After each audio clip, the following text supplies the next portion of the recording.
የዘወትር አክብሮታዊ ሰላምታችን በያላችሁበት ድረስ ወደ ሸገር ታይምስ ቤተሰቦች እንደምናላችሁ የሰዓቱ ዜናችን ነው ተጀመረ። አበይት ጉዳዮችን አስቀድመን እናስታውቃችሁ። ለስድስተኛ ጊዜ የተመረጡት የጅቡቲው ፕሬዝዳንትና ጠቅላይ ሚኒስትር አብይ አህመድ ጠቅላይ ሚኒስትሩ በጅቡቲ የግማሽ ቀን ቆይታ ብቻ አድርገው ተመልሰዋል። በጅቡቲ የተከናወነውን የፕሬዝዳንቱ ባለስመት በወፍ በረር የምናስቀኛችሁ ይሆናል። በታሪካዊቱ አክሱም ከተማ ምን እየተከናወነ ነው? የትግራይ ኦርቶዶክስ ተዋሕዶ ቤተክርስቲያን ሲኖዶስ አክሱምን ቅድስት ከተማ ብሎ መሰየሙንና ይህንን የሚያሳዩ ህጎችን እያወጣ ስለመሆኑ ተሰምቷል። ዝርዝሩ የዜናችን ትኩረት ነው። የኦሮሚያ ክልል ርዕሰ መስተዳድር ሽመልስ አብዲሳ ቀጣይ ትግላችን ምዕራፍ ሲሉ ይፋ ያደረጉት ዘርፍ ምንድነው የሚለው የሚዳሰስ ይሆናል። የአማራ ብሔራዊ ንቅናቄ አብን በአማራ ክልልም ሆነ በየትኛውም የሀገሪቱ ክፍሎች የሚካሄዱ ጦርነቶችን አወግዛለሁ አልቀበለ ብሏል። አብን ለነዚህ ጦርነቶችም ያቀረበውን መፍትሄ በዜናችን የምናጋራችሁ ይሆናል። እንደተለመደው ዝርዝሩን እያደመጣችሁ አብራችሁን ቆዩ።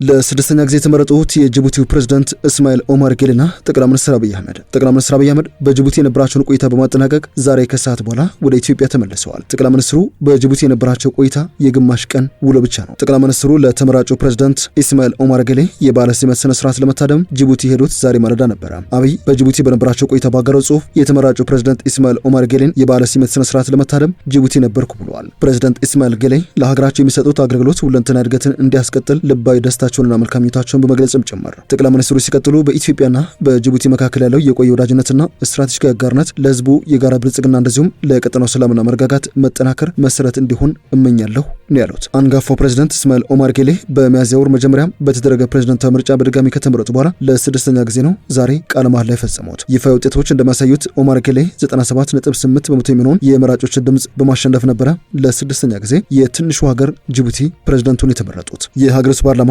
በፈረንጆቹ 25 ፕሬዝዳንታዊ ምርጫው ከተካሄደ በኋላ በፈረንጆቹ 1999 የወጣውን የስልጣን ዘመን ገደብ ማራዘሙ የሚታወስ ነው። የጅቡቲ ህገ መንግስት ቀደም ሲል ከ75 ዓመት በላይ የሆነው አንድ ግለሰብ የሀገሪቱ ፕሬዝዳንት መሆን አይችልም የሚል ድንጋጌ አስቀምጦ ነበር። ሆኖም ግን በዚህ ዓመት የሀገሪቱ ምክር ቤት ይህንን የ75 ዓመታት የዕድሜ ገደብ ማንሳቱ ይታወሳል። ዋነኛ ምክንያቱ ደግሞ 77 ዓመት የሞላቸው የጅቡቲው ፕሬዝዳንት እስማኤል ኦማር ጌሌ ለስድስተኛ ጊዜ የሀገሪቱ ፕሬዝዳንት ሆነው እንዲመረጡ ሁኔታዎችን ለማመቻቸት ነበር። የጅቡቲ ፓርላማ አፈ ጉባኤ የሆኑት ድለታ መሐመድ የሀገሪቱን ህገ መንግስት ለማሻሻልና የ77 ዓመቱን አዛውንት እስማኤል ኦማር ጌሌን የስድስተኛ ዘመን የስልጣን ዘመን ለማራዘም መነሻ ምክንያት የሆነው የጅቡቲን ሰላም መረጋጋት እንደዚሁም በአፍሪካ ቀንድ መረጋጋትን ለማረጋገጥ ነው ሲሉ መናገራቸው የሚታወስ ነው። ዜናችን እንደቀጠለ ይገኛል። የአማራ ብሔራዊ ንቅናቄ አብን በመላ ሀገሪቱ የሚካሄዱ ጦርነቶችን አወግዛለሁ ብሏል። አብን በሰባተኛው ጠቅላላ ምርጫ ዙሪያ ከእጩ ተወካዮች ጋር ባደረገው ውይይት ለእነዚህ ጦርነቶች የሰላም አማራጭ ብቸኛው መፍትሄ ነው ብለዋል። የንቅናቄ ሊቀመንበር ዶክተር በለጠ ሞላ ፓርቲያቸው ምርጫው በሰላም መንገድ እንዲከናወን በትኩረት እየሰራ ስለመሆኑ ተናግረዋል። በመድረኩ እስካሁን ባለ ምርጫ ሂደትና በቀጣይ ትኩረት አቅጣጫዎች ላይ ከእጩ ተወካዮች ጋር ሰፊ ውይይት እየተደረገ እንደሚገኝም ነው የተናገሩት። የአማራ ብሔራዊ ንቅናቄ አብን ማንኛውም ልዩነት በውይይት ብቻ መፈታት እንዳለበት ጽኑ እምነት አለው ሲሉ የጠቆሙት ሊቀመንበሩ ዶክተር በለጠ ሞላ ሁሉም ባለድርሻ አካላት ለሰላም ቅድሚያ በመስጠት ምርጫው በስኬት እንዲጠናቀቅ የበኩላቸውን እንዲወጡም ነው ጥሪ ያቀረቡት። ከዚህ ባለፈ ተለዋጭ በሆነው ሀገራዊና ቀጠናዊ ሁኔታ ውስጥ ፓርቲው ሊከተለው ስለሚገባው የፖለቲካ መንገድና ስትራቴጂካዊ አቅጣጫዎች ከመድረኩ ተሳታፊዎች ጋር በስፋት እንደሚመክር ነው የተነገረው።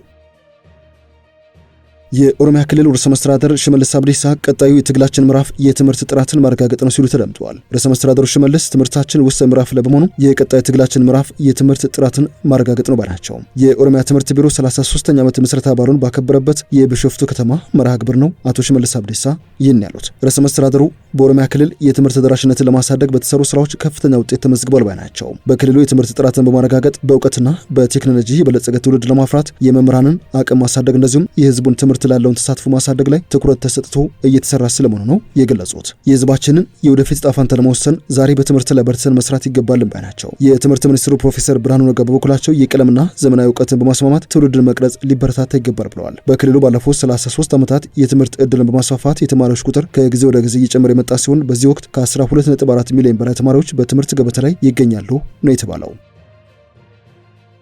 በታሪካዊቱ አክሱም ከተማ ምን እየተከናወነ ነው? የትግራይ ኦርቶዶክስ ተዋሕዶ ቤተክርስቲያን በሚል የተዋቀረው አዲስና አወዛጋቢ ሲኖዶስ አማካኝነት አክሱም ከተማን ቅድስት ከተማ ብሎ ለመሰየም ይህንኑ የሚያሳዩ ህጎችንም እያወጣ እንደሚገኝ ነው የተሰማው። ከኢትዮጵያ ኦርቶዶክስ ተዋሕዶ ቤተክርስቲያን እንዳፈነገጡ የሚነገርላቸው የሃይማኖት አባቶች የመሰረቱትና የትግራይ ኦርቶዶክስ ቤተክርስቲያን በሚል የተደራጀው ጉባኤ የጥንታዊቱ አክሱም መጠሪያ ቅድስት አክሱም ጽዮን ከተማ እንዲሆን መወሰኑን አስታውቋል። ቤተክርስቲያኗ ይህንን ውሳኔ ተከትሎ በከተማ እንደ መጠጥና ጫት ሽያጭ ያሉ ተግባራት ላይ ክልከላ እንዲጣል እንደምትፈልግም እንደዚሁም የቅድስና ምልክቶችን እያወጣ ስለመሆኑ ነው ጉባኤው ይፋ ያደረገው። ውሳኔ ይፋ ከተደረገበት ሚያዝያ 8 ቀን 2018 አንስቶ ከተማዋ በጥቅሉ ቅድስት ተብላ እንደምትጠራ በትግራይ ክልል ደረጃ እንደተዋቀረ የሚነገርለት ሲኖዶስ ዋና ጸሐፊ ናቸው የተባሉት አቡነ አረጋዊ ተናግረዋል። ቢቢሲ እንደዘገበው ከሆነ አክሱም ከዚህ ቀደም ያላት ክብር እንዳለ ሆኖ በጠቅላላው ቅድስት ከተማ እንድትባል የሚያስችል ጥናት ቀርቦ ውሳኔው እንደተላለፈ ተናግረዋል። አክሱም ከተማ ቅድስት ከተማ በሚል በተለምዶ ትጠራ እንደነበር ጠቅሰው የአሁኑ ውሳኔ መጠሪያውን ህጋዊ እንደሚያደርገው ማስረዳታቸውን የዜና ምንጩ አትተዋል። አክሱም ህገ ልቦና፣ ህገ ኦሪት፣ ህገ ወንጌል ጥበቃ የኖረች የረጅም ጊዜ የክርስትና ደሴት ስለሆነች ቅድስት መሆኗን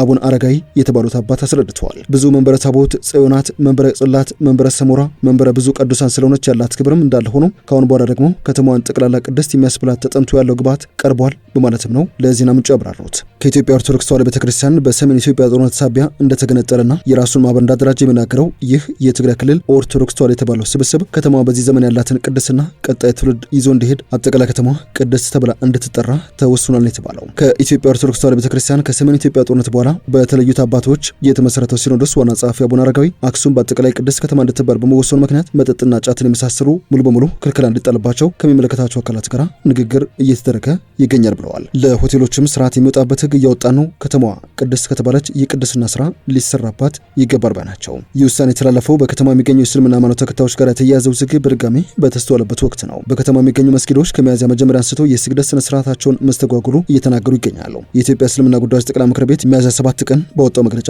በአክሱም ከተማ የሚገኙ ሙስሊሞች ድብደባ እንደተፈጸመባቸውና የመስጊድ ንብረቶች በጸጥታ ኃይሎች በተወሰደ እርምጃ ጉዳት እንደደረሰባቸው አስታውቆ ነበረ። ከዚህ ቀደምም በከተማው የእስልምና ሃይማኖት ተከታዮች የመስጊድ ግንባታና የሴት ሙስሊም ተማሪዎች ሃይማኖት አለባበስ ጋር በተያያዙ ውዝግቦች መስተዋላቸው ይታወሳል። ይህንን ተከትሎ ከተማዋን ቅድስት ብሎ መሰየም በሙስሊም ነዋሪዎች ዘንድ ሊፈጠር የሚችለው ቅሬታ አሊያም ቅራኔ ስለመኖሩ የአፈንጋጩ ሲኖዶስ ዋና ጸሐፊ የሆኑት አቡነ አረጋዊ ተጠይቀው ነበረ።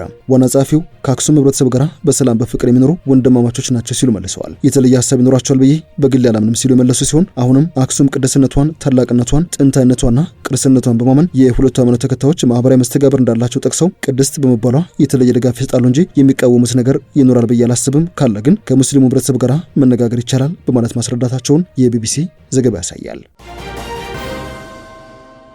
ወደ መጨረሻው ጉዳያችን እናምራ። የኢራን ፓርላማ አሜሪካና እስራኤል ጦርነት ከከፈቱበት የካቲት ወዲህ የመጀመሪያ ሆኖን ስብሰባ በነገው ዕለት ሊያካሄድ ነው ተብሏል። ከ3 ወር ገደማ በኋላ የሚካሄደው ስብሰባ በቪዲዮ ኮንፈረንስ አማካኝነት እንደሚደረግ የፓርላማው ፕሬዝዳንት ቃል አቀባይ አባስ ጎደርዚ ተናግረዋል። የኢራን ፓርላማ የመጨረሻውን መደበኛ ስብሰባውን ያካሄደው ጦርነቱ ከመጀመሩ 11 ቀናት አስቀድሞ የካቲት 2018 ዓ.ም ነበረ።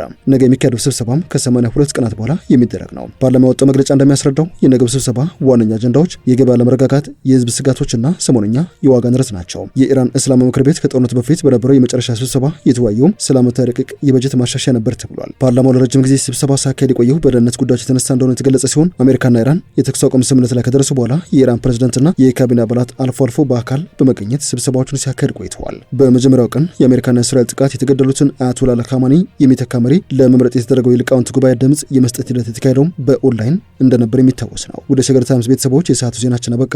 ስላደመጣችሁን አመሰግነን። በያላችሁበት ሰናይ ጊዜ